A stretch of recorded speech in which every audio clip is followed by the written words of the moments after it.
ಸುಳಿದಾಡುವ ಸಿಹಿ ಗಾಳಿಯು ಸುಮ್ಮನಿರದೆ ನಿನ್ನ ಸುಳಿವನು ಹೇಳಿ ಸರಿದಿದೆ.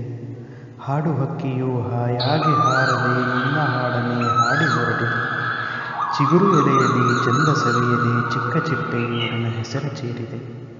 ಇಷ್ಟೆಲ್ಲ ಆದರೂ ನಿನಗೊಂದು ಕವಿತೆ ಗೀಚದೆ ಈ ಕವಿಯ ಕೈಗಳು ಸುಮ್ಮನಿರು.